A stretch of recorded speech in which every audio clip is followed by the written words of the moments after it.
pinamiling ng paghahanap ng tindahan.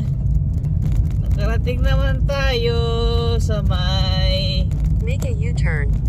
kalsada na maliit lang. May irrigation pa.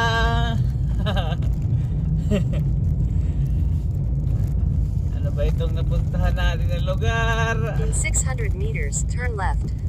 Oh, turn left ko no. Alam Make ko. a U-turn. Ayaw ko na.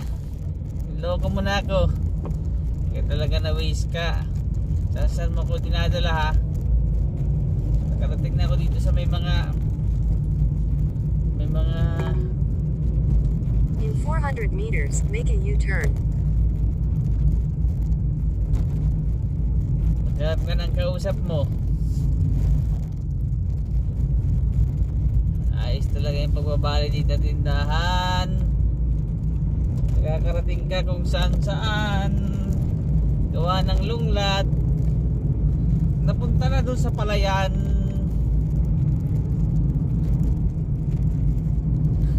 Make a U-turn.